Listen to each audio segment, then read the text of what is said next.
Now, there's no doubt that Uganda has a comparative advantage in the space of agriculture.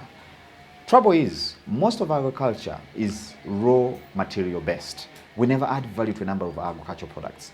Now, today we're paying a visit to a group in Yumbe to find out what they're doing to cassava, adding value, and what the aspirations for the future are.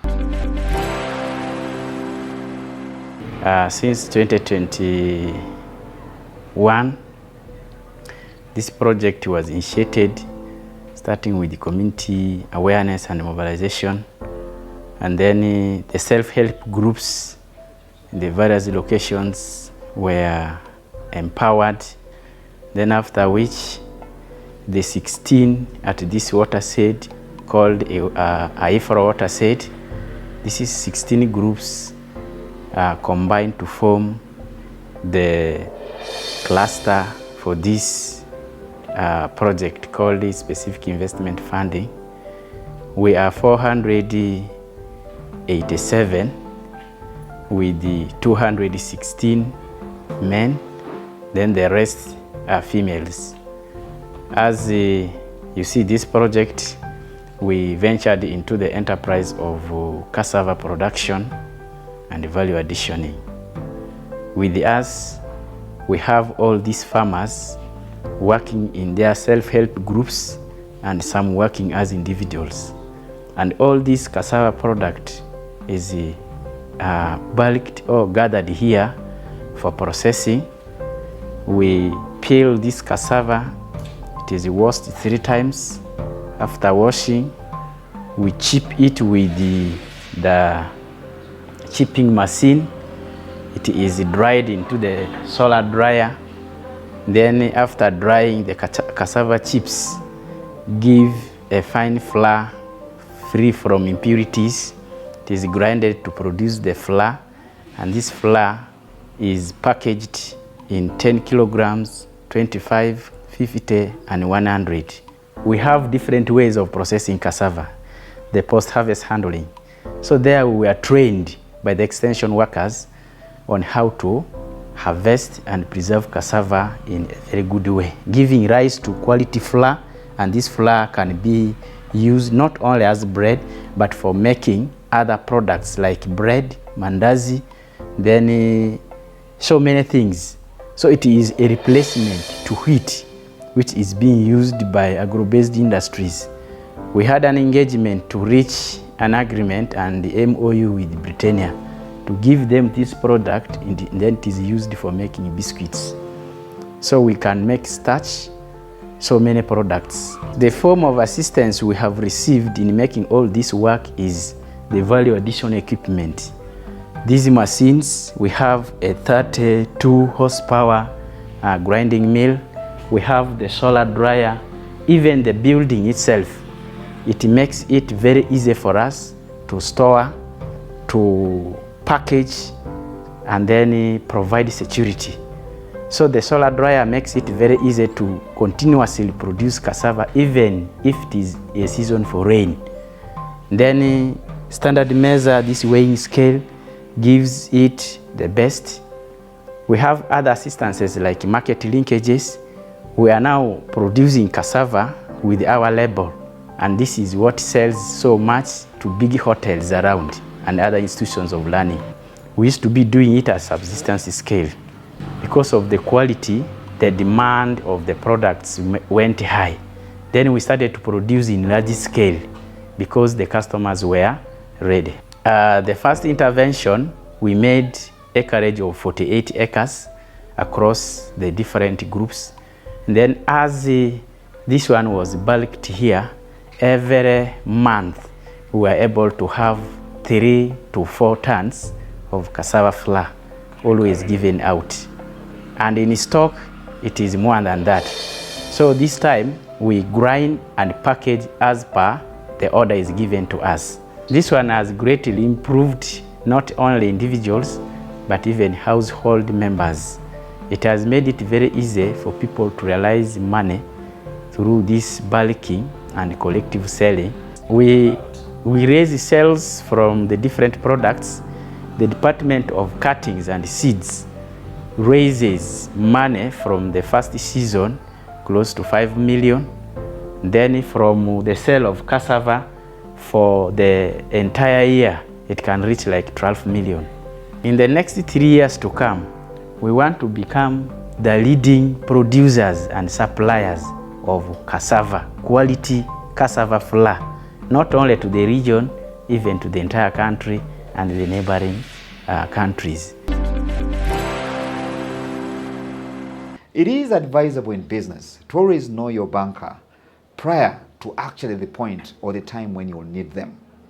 Now, this is very important if you're a businessman and you don't want to be taken advantage of by the financial institutions. Now, in this segment, we explore why this is crucial. Know your banker before you need them. Build a relationship with your banker before you need them. So that way they also get to know your business. And this may be over 3 or 6 months. So now you actually put in the application, they've seen your journey. They know who you are. They know the ups and downs of your business. They know the challenges that are happening right in your business. And so now you're not just an application, you're actually a person that they know. And so when the application comes in, sometimes there's a different consideration they'll give you because they've seen your journey versus someone who's shown up immediately. Now it's an emergency, and typically they're not going to move on an emergency. Your emergency is not going to be their emergency, right? From that standpoint. So I think that readiness piece is studying what's going to be required, studying what's needed. And the last thing I'll say is even from a growth standpoint, is not to expect to go from 0 to 100 overnight. Right? Any business that's going to grow, as you were saying, over time, not just cutting deals, but it's going to grow, right? Grows in increments, right? Grows. And then sometimes it's increment, and then it's fast growth. Because we've seen plenty of times in the United States, right here too, you can grow too fast and literally grow out of business, right? You can grow too fast and that you literally be crushed by your own success because you grew too fast and then you didn't have the capacity to sustain how quickly business can come. So being ready at every level, being ready for the financial relationships, right? Being ready for growth, right? Those are all critical aspects of preparedness for different opportunities as they come along. At Development Authority Laboratory, we handle testing of milk and milk products, and this is for the purpose of ensuring quality and safety of these products for the dairy stakeholders, consumers, traders, exporters, and any person that utilizes the milk and milk products. The DDA National Dairy Laboratory operates based on international standards. We are an ISO 17025 2017 implementing laboratory. That is the laboratory quality management system for accreditation. We do have collaborations with standards body in Uganda. It is the Uganda National Bureau of Standards. Regionally, we do collaborate with the Kenya Bureau of Standards, the East African Community Proficiency Testing Program. And at international level, we do collaborate with DRRR and Project Authority. These monitor our systems to ensure that the results that are released are of acceptable standard and recognized internationally. So at the laboratory, we test pasteurized milk, raw milk, UHT milk, cheese, ghee, yogurt, ice cream, powder milk, infant formula for the babies.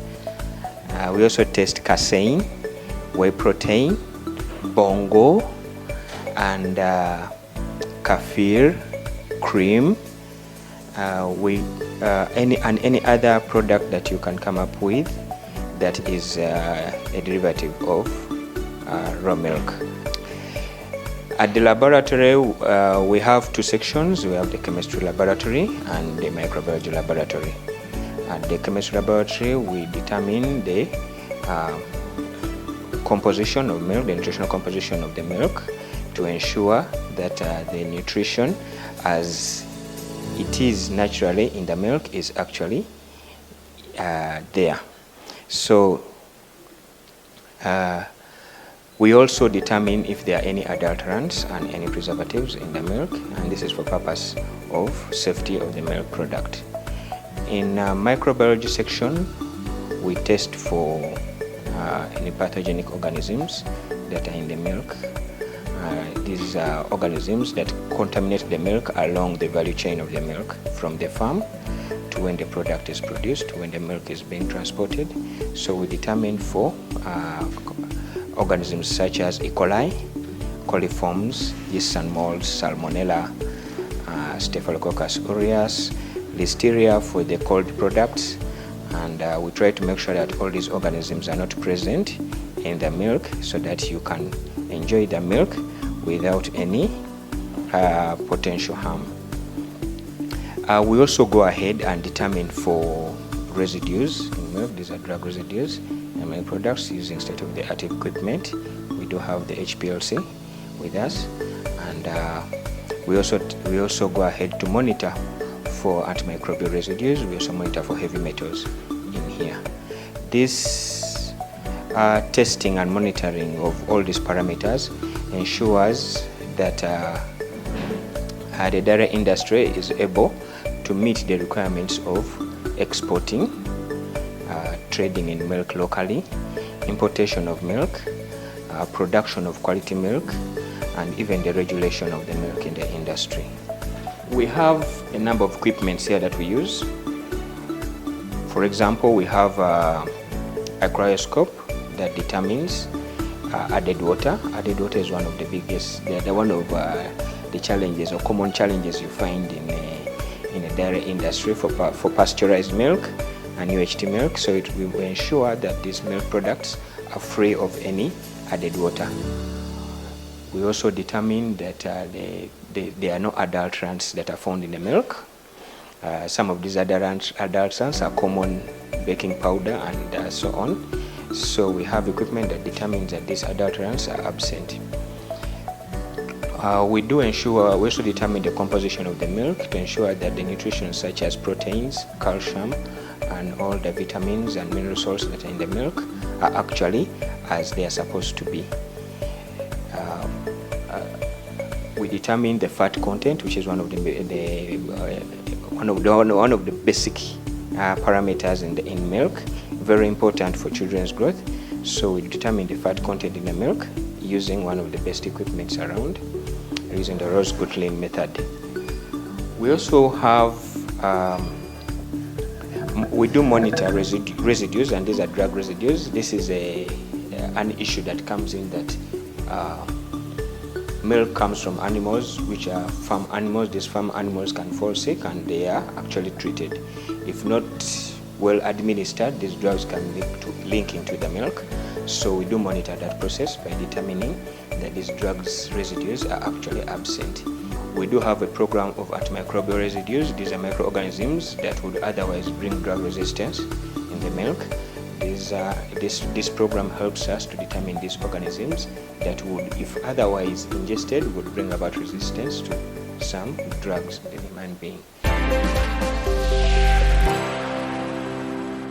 Well, that brings us to the end of this week's edition of Money and Market. Thank you for being part of the show. Now, from me and team, we'd like to wish you a very good evening. Remember, like we always say, that business is a going concern. Business never sleeps. So drop us a line on the other side on your screen. Let's keep the conversation going. We'd like to hear from you. We'd like to get the feedback and discuss more on how to make our businesses better. Now, from me and team, once again, have a good evening. God bless.